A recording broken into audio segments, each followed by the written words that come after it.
इस चैप्टर में बिहार के रोहतास के राजमहल के एक कमरे में बैठी युवती ममता की कहानी है।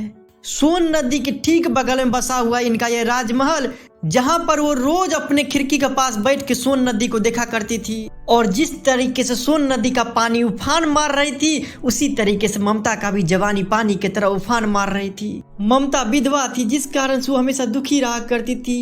उसके दिमाग में अलग अलग तरीके का ख्याल आया करता था, कैसे भी ना आए। पति के शोक में वो दिन प्रतिदिन रोया करती थी तो वो रोहतास के राजा का मंत्री चूड़ामणि की इकलौती बेटी। लेकिन कहते हैं न कि सुख सुविधा की उसके पास कोई कमी नहीं थी मंत्री की बेटी होने के कारण, लेकिन कमी थी सिर्फ और सिर्फ इतना कि वो विधवा थी भी तो वो हिंदू विधवा, जिसे संसार में सबसे निराश्रय प्राणी माना जाता है। जब पिता चूड़ामणि ने चुपचाप उसके कमरे में प्रवेश किया तो देख रहा है ये तो अलग ही दुनिया में खोई हुई है।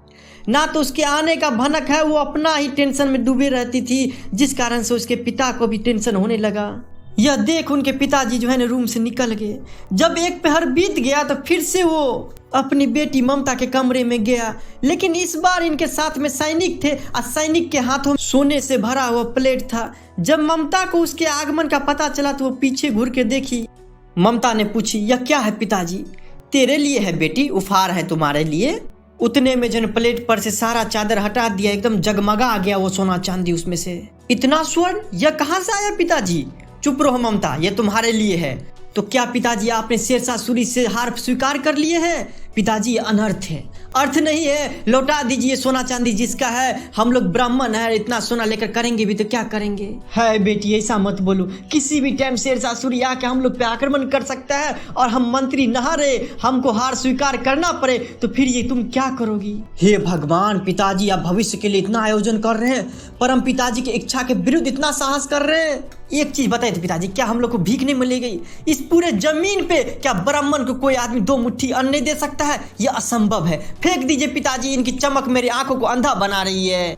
मूर्ख हो, कहकर चूड़ामणि चले गए वहां से। दूसरे ही दिन आपको डोलियों का तांता भीतर आ रहा था। ये जो ब्राह्मण चूड़ामणि था उसको शक हो गया, कुछ न कुछ है इसमें। जब चूड़ामणि को शक हुआ तो बोला इसके अंदर क्या है पहले दिखाओ। पठानों ने कहा उसके अंदर महिला है। बोला नहीं हमको दिखाओ खोल के क्या है। पठानों ने फिर बोला कि यह महिलाओं का अपमान करना है, और बात इतना बढ़ गया ना कि पठानों ने तलवार खींचा और चूड़ामणि को मौत के घाट उतार दिया। जब यह बात ममता के कानों तक पहुंचा तो वो कैसे भी करके जान बचा के वहां से भागी। शेरशाह के सैनिक सब इसको खोजते रह गया, लेकिन मिली नहीं वो। अब इसी कहानी का दूसरा भाग निकल के आता है। जगह की बात करें तो बनारस के उत्तर में धर्मचक्र विहार में बने मौर्य और गुप्त सम्राट के कीर्ति स्तंभ, जो लगभग अभी के टाइम में खंडहर बन चुका है, वहीं पर एक छोटा सा झोपड़ी के अंदर ममता जो है ना पाठ कर रही थी। पाठ अचानक रुक गया। उसके झोपड़ी के सामने जो है ना एक सैनिक आके खड़ा हुआ। अब बोल रहा है, क्या माता मुझे आसरा चाहिए। तुम कौन हो? मैं मुगल से हारा हुआ हूँ, चौसा के युद्ध में शेरशाह से विपन्न होकर रक्षा चाहता हूँ। अब इस रात इससे आगे जाने के लिए असमर्थ हूँ। अब मेरा पैर सब काम नहीं कर रहा है। उतने में ही ममता पूछती, क्या शेरशाह सूरी से? बोला हाँ माता। वो अचानक डर जाती है। उसको पुराना बात याद आ जाता है कि कैसे मेरे पिताजी को शेरशाह सूरी ने मरवाया था। परंतु तुम भी तो ऐसे ही क्रूर हो, वही भीषण रक्त का प्यास, वही निष्ठुर प्रतिबिंब तुम्हारे मुख पर भी है। सैनिक, मेरे कुटी में स्थान नहीं, जाओ दूसरा स्थान खोज लो कहीं पे। हे माता, गला सूख रहा है, पूरे के पूरे दोस्त सब पूरा छूट गया है, घोड़ा गिर गया है, इतना थक गया हूँ, इतना थक गया। कहते कहते वो धमाक से बैठ जाता है। वो सोचने लगी ऐसा विपत्ति कहाँ से आ गया। फिर भी उसने वो जल दिया, लेकिन वो बोल रही थी कि आज मतलब ये सब दया के पात्र नहीं है, इसको तो हम जो है घर में रहने नहीं देंगे। तो क्या माता आज आप हमको रहने नहीं दीजिएगा? ठीक है, कोई दिक्कत नहीं, हम जा रहे हैं। लेकिन फिर ममता सोचने लगी हम तो ब्राह्मण है, अतिथि देवो भव होता है, लेकिन नहीं, इस सब को जगह नहीं देंगे, ये सब बहुत विधर्मी है, बहुत एकदम दया के पात्र नहीं है ये सब।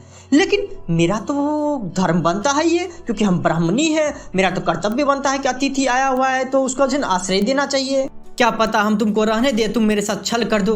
नहीं माता, तब तो आप रहने ही दीजिए, हम तैमूर के वंशज हैं और हम स्त्री के साथ छल करेंगे, फिर हम जा रहे हैं। ठीक है, तुम जाओ भीतर, इस रात यहीं पे सो जाओ। मैं तो ब्राह्मणी हूँ ना, हम अपना धर्म कैसे छोड़ सकते हैं? और सब अपना धर्म छोड़ सकता है, लेकिन हम तो नहीं छोड़ सकते हैं। और मुगल सैनिक जो था वहीं पे सो गया। ममता पास की टूटी हुई दीवारों में चली गई। लेकिन जब सुबह हुआ तो देख रहा है उसके घर के आसपास सैकड़ों सैनिक घूम रहा है। ममता डर गए और वहीं पे छुपने का कोशिश कर रही थी। उतने में ही जो सोया हुआ सैनिक था वो बाहर निकला और बोला वो स्त्री कहाँ है, उसे खोज निकालो। लेकिन वो नहीं मिली।